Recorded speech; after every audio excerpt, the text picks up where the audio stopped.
요한복음 11장 38절부터 44절까지 우리 봉독하겠습니다. 제가 먼저 봉독합니다.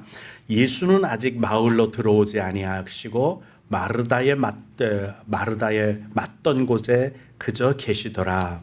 마리아와 함께 집에 있어 믿으려던 유대인들은 그의 그 뒤에 일어나 나가는 것을 보고 곧바로 무덤에 가는 줄로 생각하고 따라가더니 34절부터 하기로 했는데 30절부터 하니까 좀 당황하셨는 모양인데 제가 다시 한번 봉독하겠습니다. 우리 한 마음으로 흐트러지지 않게 잘 좀 해주세요.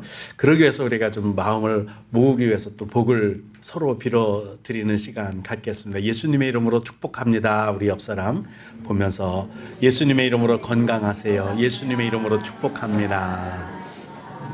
네. 이제 정신을 집중해서 우리 한번 또 봉독해 봅시다. 제가 먼저 봉독합니다. 예수는 아직 마을로 들어오지 아니하시고 마르다에 맞던 곳에 그저 계시더라. 마리아와 함께 집에 있어 믿으려던 유대인들은 그의 그 뒤에 일어나 나가는 것을 보고 곧바로 무덤에 가는 줄로 생각하고 따라가더니 마리아가 예수 계신 곳에 와서 보이고 그 발 앞에 엎드려 가로되 주께서 여기 계셨다면 내 오라비가 죽지 아니하였겠나이다 하더라. 예수께서 그의 우는 것과 또 함께 온 유대인들의 우는 것을 보시고 심령의 고문이 여기시고 민망하니라. 가라사대 그를 어디 두었느냐 가로되 주여 와서 보옵소서 하니 예수께서 눈물을 흘리시더라. 이에 유대인들이 말하되 보라 그를 어떻게 사랑하였는가 하며 그중 어떤 이는 말에 소명의 눈을 뜨게 한 이 사람이 그 사람을 죽지 않게 할 수 없었더냐 하더라. 이에 예수께서 다시 속으로 통분히 여기시며 무덤에 가시니 무덤이 굴이라 돌로 막았거늘 예수께서 나가사대 물을 돌려놓으라 하시니 그 죽은 자의 위에 마다가 가되 주여 죽은 이가 나으리 되었으니 벌써 냄새가 나나이다. 예수께서 가라사대 내 말이 내가 믿으면 하나님의 영광을 보리라 하지 아니하였느냐 하신대 예수께서 눈을 들어 문으로 보시고 가라사대 아버지여 내 말을 들으신 것을 감사하나이다. 항상 내 말을 들으시는 줄을 내가 알았나이다. 그러나 이 말씀하옵는 것은 둘러선 무리를 위함이니 곧 아버지께서 나를 보내신 것을 저희로 믿게 하려 함이니이다. 이 말씀하시고 큰 소리로 가사도야 나오라 그러시니 죽은 자가 수족을 배로 동인 채로 나오는데 그 얼굴은 수건에 쌓였더라. 예수께서 가라사대 풀어 놓아 다니게 하라 하시니라. 아멘. 예수님이 대표기도 하신 거예요. 그죠? 여기 보면 항상 내 말을 주님이 그러니까 내 기도를 하나님이 들으시는 줄 내가 아는데 지금 제가 이렇게 여러 무리가 듣도록 지금 기도하는 이유는 누구를 위해서라고요? 하나님은 한고 내 기도가 간절해서라기보다는 이 주변에 있는 사람들이 내가 회중을 위해 기도하는 것을 이들이 듣게 하려고 하는 겁니다. 그 뜻이에요. 대표 기도가 뭔지 이제 아시겠죠? 개인 기도와는 조금 달라서 그래서 좀 이런 체계적인 부분이 있는 것을 보게 됩니다. 자, 오늘은 요한복음에 나타난 7가지 기적인데 그걸 기적이라고 말하지 않고 표적이라고 말하고 있습니다. 7가지의 표적에 대해서 우리가 다시 마지막 나사로를 살리신 기적까지 살펴보므로 예수님께서 어떤 분이신지 예수님이 어떤 작정을 가지고 이 땅에 오셨는지 즉 사명이 무엇인지 그가 하실 사역이 무엇인지 왜 오셨는지를 일목요연하게 다 말씀을 이 7가지 표적을 통해서 말씀하고 있는 것을 보게 됩니다. 그러므로 요한복음에 나타난 7가지 표적을 다 안다. 그 말은 창세기부터 요한계시록까지 드러난 모든 계시를 이미 완벽하게 들여다볼 수 있는 그리고 또 해석할 수 있는 방법, 열쇠를 우리가 쥐고 있다. 그런 뜻이 될 수 있습니다. 그러므로 7가지 기적을 통해서 하나님이 성경을 통해서 우리에게 무엇을 말씀하시고자 하는지 또는 하나님이 작정하신 즉 계시가 무엇인지 예언이 어떻게 이루어져 가고 있는지 그 예언이 우리와 어떤 관계가 있고 상관이 있는지를 알게 될 겁니다. 그러므로 요한복음의 7가지 표적을 통해서 우리가 깊은 은혜에 들어갈 수 있기를 주님의 이름으로 축복합니다. 첫 번째부터 다시 볼까요? 물로 포도주를 만들었습니다. 2가지를 말씀드렸죠.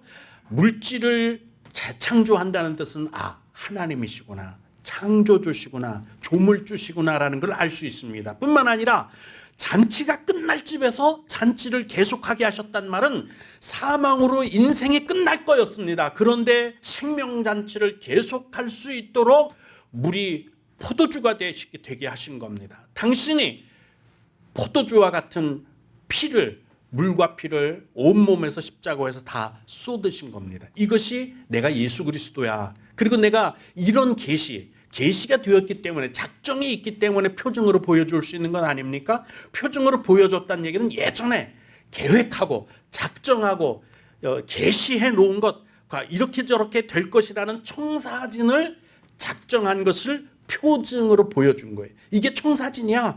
이게 그 전에 보여줬던 계획도야. 이렇게 작정하신 것을 표징으로 보여주는 것을 표적이다. 이렇게 말씀을 합니다.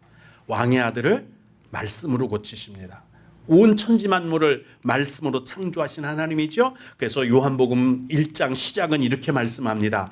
태초에 말씀이 계셨다. 말씀이 누구시죠? 예수 그리스도입니다. 이 말씀과 하나님이 함께 계셨는데 이 말씀이 곧 하나님이다. 이렇게 말씀을 하고 있어요. 그리고 요한복음 1장 14절에 그 말씀이 육신이 되어 우리 가운데 2024년 전에 거하셨다고 말씀하는 거예요. 그걸 본 사람들이 우리다. 요한복음이 말하고 누가, 마태, 마가가 말하고 있는 거죠. 사도 바울도 내가 그리스도를 못 본 자는 나도 예수를 봤다고 말씀하고 있습니다. 본 사람들이 본 것을 증언하며 기록한 것이 복음입니다.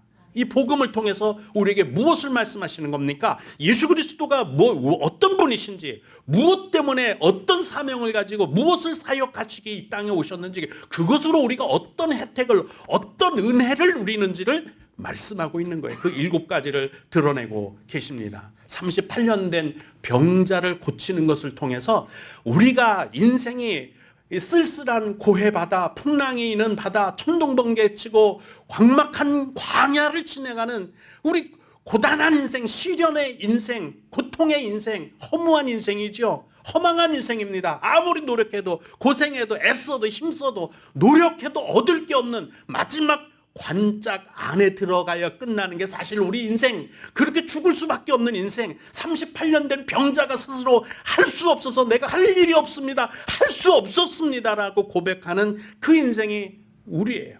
유행가를 들어봐도, 문학 서적을 읽어봐도, 똑똑한 사람들의 이야기를 들어봐도, 종교적인 활동을 하고 돌을 닦았다, 참선을 했다, 수행을 했다는 사람들이 마지막 죽으면서 하는 말, 검정 고무신은 아무리 씻어도 검정 고무신이 띠다, 흰 고무신 되지 않습니다 라고 말하는, 인생을 바꿀 운명을 바꿀 수 없다, 팔자를 바꿀 수 없다, 물은 물이고 산은 산이다라고 말하는, 결국 인생은 허무하다라고 말하고 있는 그 인생 가운데 우리 할 수 없어요. 할 수 없었잖아요.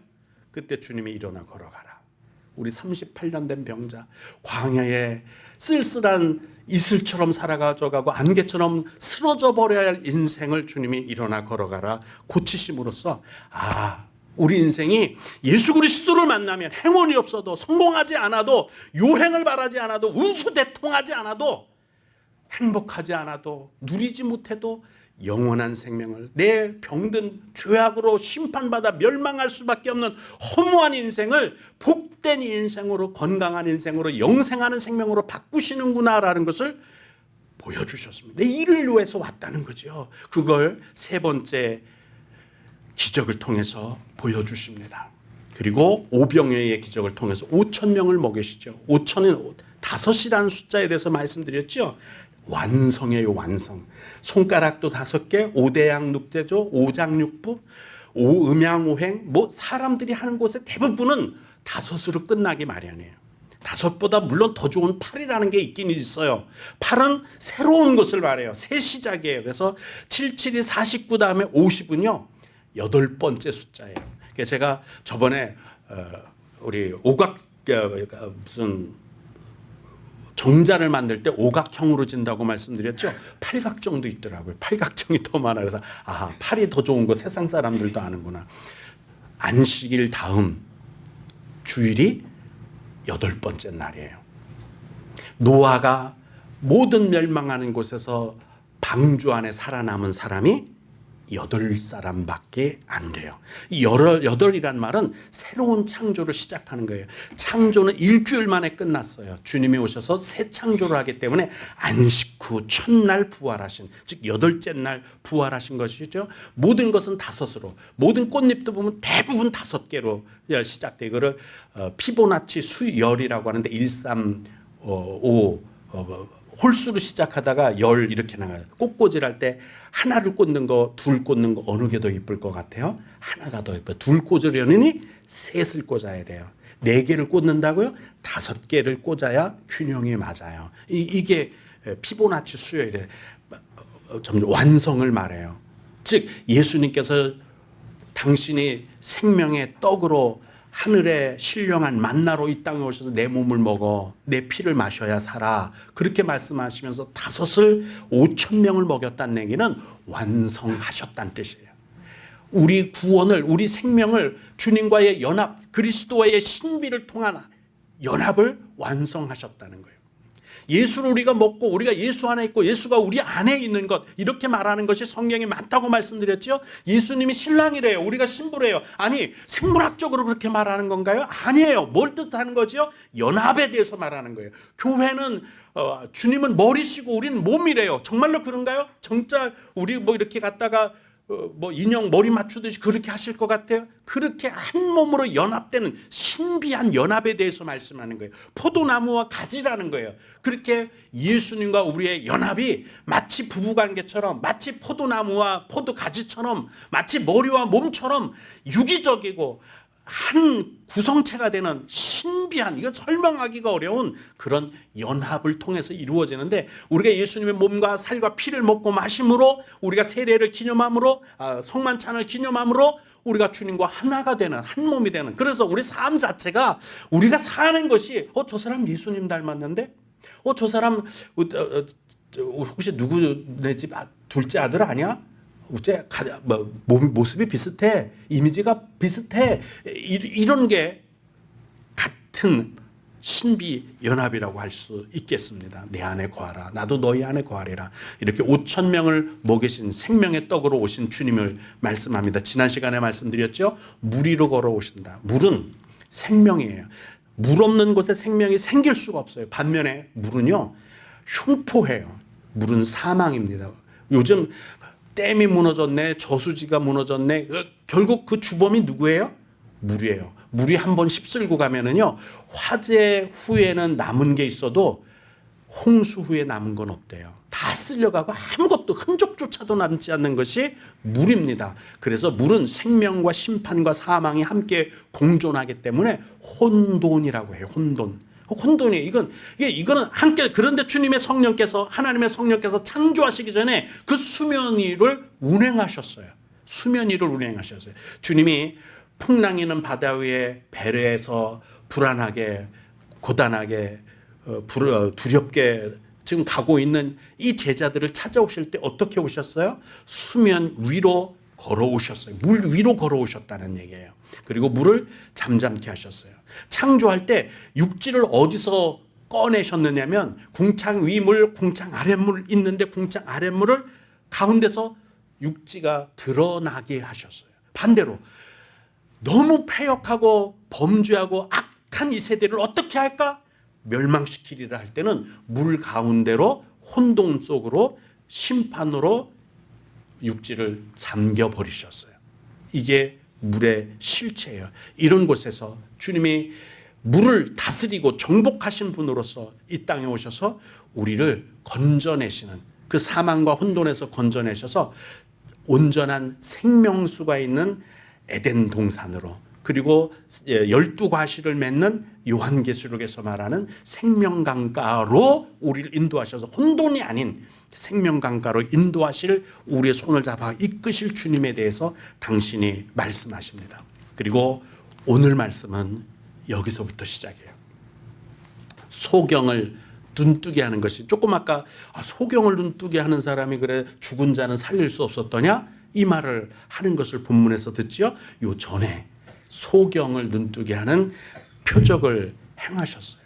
근데 이 말씀을 드리기 전에 그러면 소경을 눈뜨게 하는 이런 기적이라고 할 수 있죠. 이적인데 이런 것들을 예전에도 한 적이 있었을까요? 구약 성경을 읽어보면서 눈을 뜨는 사람 없었죠. 문둥병은 고친 적이 있었어요. 그런데 소경의 눈을 뜨는 일은 없었어요. 무슨 뜻일까요? 소경의 눈을 뜨게 한다는 건 보게 한다는 뜻이거든요. 성경에 보면 창세기부터 보게 하는 과정이 드러납니다. 아브라함아 눈을 들어 하늘을 보라. 뭐가 보이니? 별들이 보입니다. 내 자손을 이와 같이 하리라. 눈을 들어 동서남북을 보라. 이건 무슨 눈을 들어 말하는 걸 말하는 거죠? 육안으로 너가 볼 수 있는 것들을 통해서 바라보라는 거예요. 그런데 에레미야서 1장에 넘어오면 이제 성경 구약 시대가 족장 시대가 지내고 사사 시대가 지내고 여기까지 왔습니다. 여기까지 오면서 믿음의 성장 일어나고 영적인 성장들이 일어나니까 이제 다음 단계 국민학교를 졸업하고 중학교를 가고 새로운 차원의 보게 하는 것을 원합니다. 에레미야에게 이렇게 말합니다. 여호와의 말씀이 또 에레미야에게 임하니라. 이르시되 예레미야야 내가 무엇을 보느냐 하시매 내가 대답하되 내가 살구나무 가지를 보나이다. 이제는 육안으로 보는 걸 원하는 게 아니라 심미한 영안으로 보는 것을 원하고 있는 것을 볼 수 있어요. 이건 영적인 세계를 볼 수 있는 눈을 뜨기를 바라는 거예요. 예전에는 눈을 들어 하늘을 보라, 동서남북을 보라, 육안을 통해서 보는 것으로 믿음을 받아들이기를 원했지만 이젠 차원 높게 영안을 뜨고 심미안을 가지고 바라봐라 이 말씀이. 그러면 살구나무가 보입니다. 무슨 뜻일까요? 살구나무는 마치 우리나라로 비교하자면 발과 발 치는 거 있잖아요. 발하고 똑같은 발음이죠. 눈하고 한방눈이 내릴 때 그 눈도 눈 내린다 그러죠. 눈으로 본다, 눈 내린다는데 그 눈은 똑같은 말이죠. 마찬가지로 살구라는 말과 이상이라는 말이 같은 히브리어로 같은 발음이에요. 똑같은 발음이에요. 우리가 너 눈 있어? 그럼 이 눈을 말하는 건지 발치는 눈을 말하는 건지 너 발 가지고 있어? 나 두 양발을 갖고 있는 걸 말하는 건지 커튼 치는 것처럼 발을 가지고 있는 걸 말하는 건지 너 모르잖아요. 그죠? 발음이 같기 때문에 마찬가지로 너 뭘 보니? 무엇이 보이느냐? 살구나무가 보입니다. 그 말은 이상이 보입니다. 비전이 보입니다. 육안으로 보이지 않는 차원 높은 영적인 것이 보입니다. 그 뜻이에요. 살구나무가 보입니다.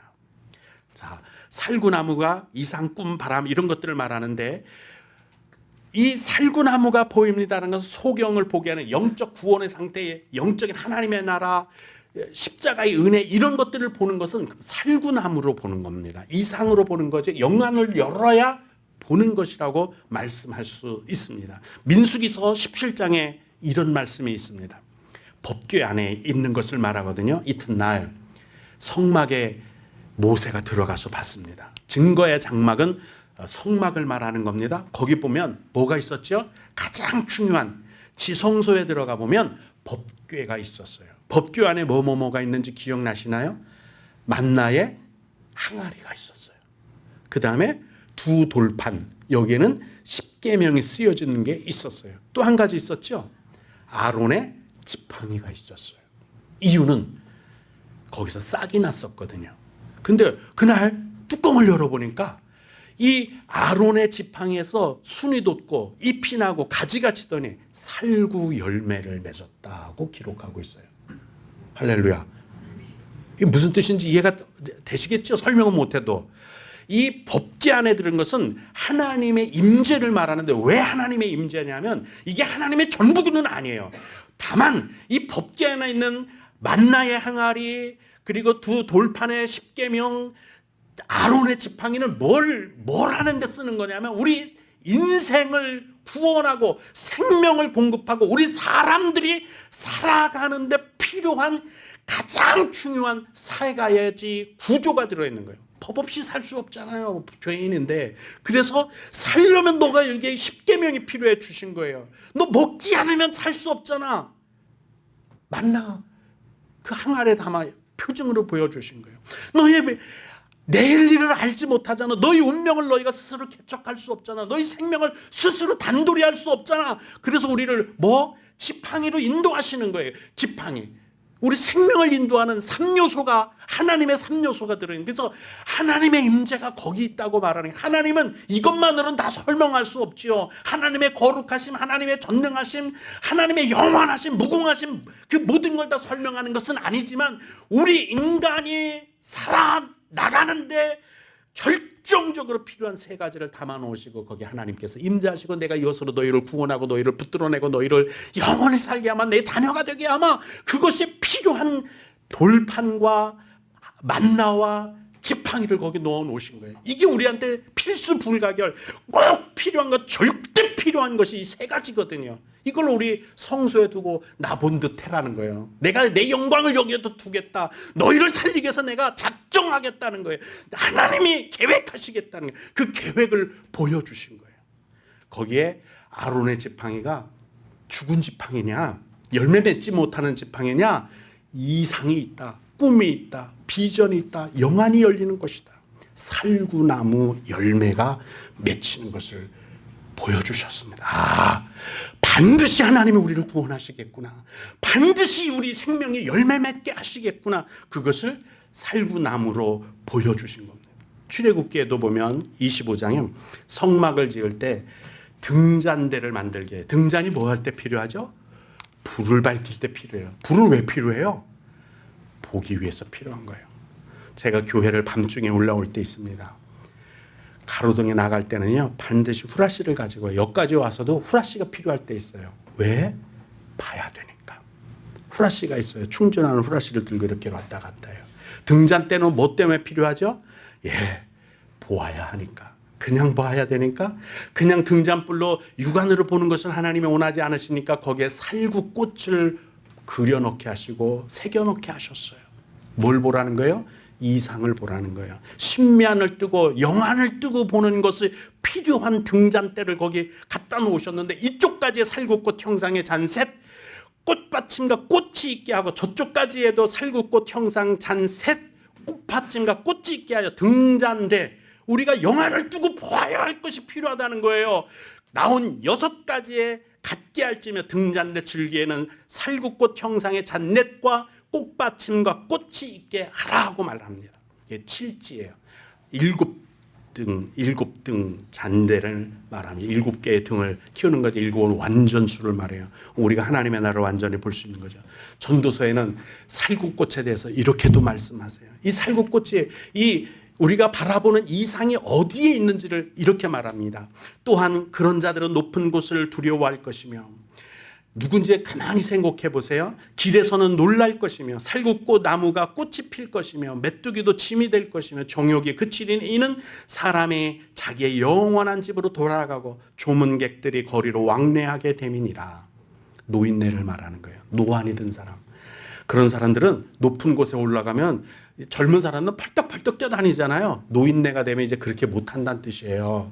뿐만 아닙니까?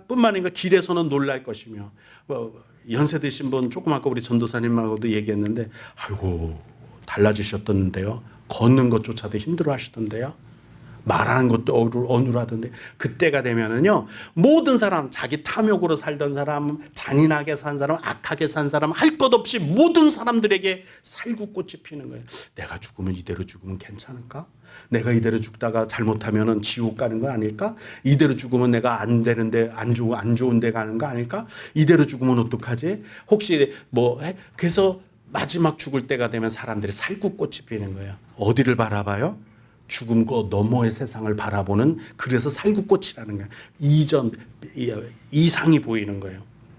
영안을 열고 이 세상 말고 저 세상이 자꾸 눈에 밟히는 거예요. 그게 살구꽃이 핀다는 뜻이에요.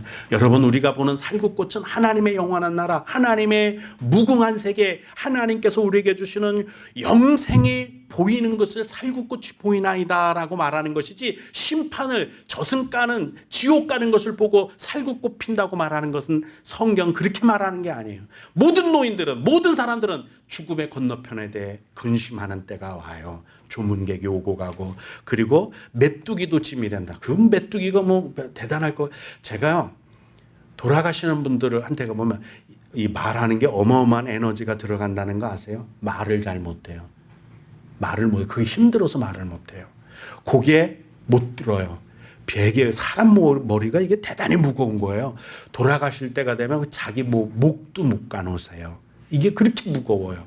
그런데 메뚜기도 짐이 된다고 말하니까 이때 살구꽃이 핀다는 거예요. 이건 모든 사람들이 다 저승에 대해서, 기독교 아닌 사람들 다 저 세상에 대해서 근심하고 걱정하고 거기 이렇게 자꾸 넘나보는 거예요. 그게 살구꽃이 핀다고 말씀하고 있는 겁니다. 여러분, 구약시대 아까도 말씀드렸습니다. 많은 기적, 정말 큰 기적이 있어요. 심지어는 해가 물러가기도 했습니다. 그런 많은 기적이 있었지만 소경의 눈을 떴다는 것은 한 번도 기록되지 않아요. 한 번도 그런 일이 없어요. 그런데 예수님이 오셔서 소경의 눈을 뜨게 하셨다는 것은 살구꽃이 이제 피게 하신 겁니다. 오직 구세주 예수 그리스도, 생명의 구주만이 하실 수 있는 일들을 우리에게 보여주신 겁니다. 내가 구주로, 내가 이미 하나님께서 작정하신 청사진으로 그려놓은, 하나님이 계획한, 그렇게 계시로 너에게 창세기부터 쭉 보여준 하나님의 작정하심, 하나님의 섭리, 이런 것들을 이룰 자로 왔다라는 표징으로 소경을 눈을 뜨게 하신 거예요. 우리가 살구꽃을 보게 된 거예요. 구원을 바라보게 된, 하나님의 영광을 바라보게 된 거예요. 하나님의 나라 천국을 바라볼 수 있는 희망을 주님으로부터 얻었다는 거예요. 마태복음 5장에도 마음이 청결한 사람은 하나님을 본다, 이게 복이라는 거예요. 이렇게도 말씀합니다. 소경을 보게 하신 이 표적, 천국을 보게 하고 하나님을 보게 하고 구원을, 영생을 바라보게 하는 살구나무, 바로 영생과 구원을 볼 수 있는 신미한 영안을 뜨게 하신 것인 줄로 믿습니다. 아까 또 이 창세기에 보면 그 살구나무가 또 무슨 일을 하고 있는지를 이렇게 말씀합니다. 창세기 30장, 야곱이 버드나무와 살구나무와 신풍나무로 푸른 가지를 가져다가 그것들의 껍질을 벗겨 흰 무늬를 내고, 무슨 뜻인지, 무슨 말씀인지 대충 이해가 되시죠? 외삼촌 라반이, 야, 너 얼룩덜룩한 양이 태어나면 너 가져. 하얀 양이 태어나면 내 거야. 여러분, 돌아다녀 보면, 제가 유럽도 가보고 이스라엘도 가보고 요르단도 가보고 터키도 가보고 그리스도 가봤는데 거기 양들이 많아요. 저 노르웨이도 양들이 그렇게 많더라고요. 스웨덴도 그렇고. 얼룩달룩한 양은 거의 못 봤어요. 2-3마리 봤어요. 다 하얀 양이야. 근데 얼룩덜룩한 거 너 가져가면 그 말은 품삯을 안 주겠다는 뜻이지. 야곱이 기도했더니 이렇게 하라는 거예요. 버드나무, 신풍나무, 그 다음에 뭔 나무죠? 살구나무. 이걸 갖다가 껍질을 벗기면 흰 쭉쭉 나오잖아요. 그거를 물 먹으러 양들이 오고 가는 길목에 갖다 꽂아 놓으라는 거예요. 그것도 건강한 양들이 오고 갈 때. 그러다가 거기서 새끼를 뵌 것은요, 어미 양 또는 아버지의 수컷 양이나 암컷 양의 흰 것과는 상관없는 다른 품종이 나왔어요. 얼룩덜룩한 양, 알록달록한 양이 거기서 나온 거예요. 무슨 뜻일까요? 이 살구나무, 버드나무, 신풍나무, 이 예수 그리스도의 십자가를 통해, 은혜를 통해, 이 나무 십자가를 통해 우리에게 나타낸 것은, 거기서 예수 그리스도께 죽고 사심으로 말미암아 우리가 얻는 새 생명은 혈통으로 이루어지는 생명으로 태어나는 게 아니라는 거예요. 어미 양, 수컷 양을 통해서 태어나는 그게 아닌 얼룩덜룩한 전혀 다른 양이 태어난다는 거예요. 예수 그리스도의 믿음의 족보를 따라, 복음을 따라 태어나는 새 생명이 우리에게 태어나는 것이라, 이건 혈통으로 나는 게 아니다, 믿음으로 나는 거라는 거예요. 그걸 말씀하고 있는 거예요. 그 얼룩덜룩한 양, 야곱을 위해서 단순히 그 이상을 보여준 걸까요? 우리가 어떻게 구원을 받는가, 어떻게 하나님의 나라에 하나님의 자녀가 되는가, 예수 그리스도를 통해 그 살구꽃 피는 그 이상을 통해, 비전을 통해, 하나님의 계시를 통해, 하나님의 약속과 하나님의 영생의 능력, 복음을 통해서 알록달록한 양으로, 전혀 부모를 닮지 않은, 전혀 혈통을 닮지 않은, 전혀 족보와는 다른 생명이 나오는데, 복음의 생명, 예수 생명으로 거듭난, 보라 이전 것은 지나갔으니 새 것이 됐다는 거예요. 그게 우리의 구원입니다. 살구꽃을 말할 때, 살구나무를 말할 때, 살구 열매를 말할 때 우리가 어떻게 하나님의 자녀가 되는가를 말씀해 주고 있는 겁니다. 우리 조상의 혈통으로 나지 않고 십자가의 능력으로 거듭나게 되기를 주님의 이름으로 축복합니다. 죽은 지 3일이 지난 나사로를 오늘 다시 되살리죠. 요한복음 11장 25절입니다. 예수께서 이르시되 나는 부활이요 생명이니 나를 믿는 자는 죽어도 살겠다. 이 말씀을 가만히 보면 두 가지 생명이 있음을 알 수 있어요. 첫 번째, 내가 생명이라는 거예요. 예수님이 생명이라는 거예요. 예수님이 생명인 것은 당연해요. 그런데 그 뒤에 더 은혜가 되는 말씀이 있어요. 나를 믿는 우리 이 세상에 예수 그리스도를 구주로 영접한 우리도 죽어도 살겠다는 거예요. 살아서 예수를 믿는 자는 영원히 죽지 않겠다고 말씀하는 거예요. 누구에게도 생명이 있는 거예요? 우리에게도 생명이 있다는 뜻이에요. 그걸 죽은 나사로, 예수님이 아니에요, 나사로는. 그런데 그를 죽은 자 가운데서 다시 살림으로 보여주셨어요. 예수님이 죽음을 정복하셨기 때문에, 예수님께서 사망을 이기셨기 때문에 그 능력과 권능으로 우리를 다시 살리시는 것을 표징으로 보여주셨습니다. 당신만 다시 부활하는 게 아니고, 다시 예수님만 영생을 얻는 게 아니라 우리에게도 그 생명, 그 부활을 믿으면 주시겠다고 말씀하는 거예요. 이걸 우리 믿음의 선배들이 몰랐을까요? 알았단 말이에요. 그래서 빌립보서 3장에 이렇게 말씀합니다. 내가 그리스도와 그 부활의 권능과 그 고난의 참여함을 알고자 하여, 내가 거기 참여하는 것, 이걸 알고자 해서 그의 죽으심을 본받아 어떻게 하든지 수단과 방법을 안 가리는 건지 어쩐 건지 모르지만 어떻게 하든지 죽은 자 가운데서 나도 부활에 이르려고 한다. 어떻게 해야 될까요? 그리스도와의 신비의 연합이 필요한 거예요. 예수 그리스도를 믿음으로 죽어도 사는 은혜가 있어야 하는 줄로 믿습니다. 그래서 우리 믿음의 선배들이 죽음을 물사하고 순교를 불사하고 시련과 고난을 불사하고 이 땅에서 억울한 일들을 불사하고 믿음을 버리지 않고 믿음대로 사는, 살구꽃이 피기를, 내 영생이, 내 구원이, 하나님의 나라가, 천국이 내게 보여지고 내가 거기에 속한 자가 되고 예수 그리스도의 십자가로 다시 태어난 새 생명을 얻기 위해서, 그래서 살구꽃을 바라보며 우리의 생명을 주님 앞에 주님과 함께 연합한 삶으로 죽고 다시 살기를 원하는 것인 줄로 믿습니다. 여러분, 이런 놀라운 은혜가 바로 7가지 표적을 통해서 치밀하게 구성됐어요. 처음에 말씀드렸죠. 사도 요한은 학교 근처도 안 가본 사람입니다. 세상에 어부의 자식이 옛날에, 지금은 안 그렇지만 옛날에 어부의 자식이 무슨 학교를 가고 서당을 다니고 학당을 다니겠습니까? 뱃사람인데, 그것도 가장 천박하게 여기는, 육지에서 백정이 천박하다면 뱃사람처럼 뱃놈이 얼마나 천박하게 옛날에 취급받았어요. 더욱이 사마리아의 갈릴리 땅, 거시기 하는 그 땅에 살던 사람이 뭘 배웠겠어요? 가반끈 짧은 사람입니다. 생각의 범위도 좁은 사람이에요. 근데 치밀하게 이렇게 7가지 기적을 나열해서 예수님의, 그러니까 하나님 아버지의 계시, 그 작정하심, 청사진, 구원의 청사진, 이런 것들을 7가지 기적, 표적을 통해서 하나님, 예수님이 하나님이심을, 말씀이심을, 그리고 어떻게 뭐 때문에 이 땅에 오셨고 어떻게 우리를 구원하실 것인지, 부활이, 영생이 어떻게 완성될 것인지를 이렇게 일목요연하게 설명할 수 있는 그런 지식적 수준이 안 되는 사람인데 이렇게 썼어요. 무슨 뜻이에요? 하나님의 성령의 감동으로 쓰여진 하나님의 말씀, 성경이라는 것을 알 수 있는 겁니다. 그리고 아까 말씀드렸죠. 8일 새 창조 새날, 새로 시작하는 거 말씀을 드렸습니다. 8번째 기적이 한 번 더 남았죠? 언제 있을까요? 이건 남에게 이른 기적이 아니라 예수님이 죽었다가 3일 만에 다시 살아나신 사건이 8번째를 차지해요. 무슨 뜻이에요? 이제 새로 시작했다는 거예요. 언제?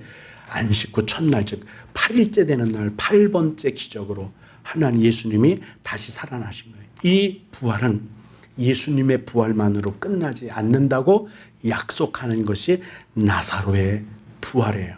예수님이 첫 열매가 되시고 우리가 마지막 수장절 때 구원에 동참하게 될 줄로 믿습니다. 그래서 천사장의 나팔 소리가 들리면 각자 무덤이 다 다를 곳 아니에요. 어떤 사람은 바다에 수장된 사람도 있고 산골짜기에 저 깊은 계곡의 낭떠러에 실족해 넘어져서 시체조차 찾지 못한 사람도 있을 거고 여기저기 묻힌 곳이 각각일 거예요. 그런데 그곳에서 잠자던 그곳에서 우리는 다 다시 살아나게 될 줄로 믿습니다. 이것이 우리의 살국꽃이에요. 이것이 우리의 소망이고 이것이 우리의 비전입니다. 이렇게 계시록 20장 6절의 말씀입니다. 이 첫째 부활에 참여하는 자들은 복이 있고 거룩하도다. 둘째 사망이 그들을 다스리는 권세가 없고 도리어 그들이 하나님과 그리스도의 제사장이 되어 1000년 동안 그리스도와 더불어 왕노릇하리라. 이렇게 이게 또 마지막에 다 돼서 다행이네요. 예, 그렇게 우리가 주로 말미암아 여러분과 저에게 살구꽃이 보이기를 주님의 이름으로 축복합니다. 무엇이 보입니까? 예, 살구꽃이 보입니다. 소경이 눈을 떴습니다. 우리가 구원의 주님과 동참하게 되었습니다. 우리가 주와 함께 은혜를 누리는 귀한 은혜가 나타나기를 주님의 이름으로 축복합니다. 기도합니다. 은혜의 하나님 아버지 감사를 드립니다. 우리가 연약하고 우리가 아무것도 할 수 없고 하나님 아버지 주님이 도우시지 않으면 무엇 하나 할 수 없는 38년 된 인생의 병자, 불가능한 공허와 허무로 끝날 수밖에 없는 이 막막한 광야에 그리고 이 쓰디쓴 고해의 바다에서 고통만 당하다가 죽을 수밖에 없는 멸망할 수밖에 없는 허무한 인생인데 주님이 우리를 살리시고 우리에게 살구꽃이 피게 하시고 우리가 바라보게 하시되 영생구원 하나님의 나라 하나님의 영광을 바라보게 하시고 우리가 주로 말미암는 참 생명을 얻게 하시니 감사를 드립니다. 이제 하나님 아버지 주로 말미암는 이 영생에 동참한 우리가 주와 함께 죽고 주와 함께 다시 살며 주로 말미암는 인생을 누릴 수 있도록 주님 역사해 주옵소서. 예수님 이름으로 기도드리옵나이다. 아멘. 교회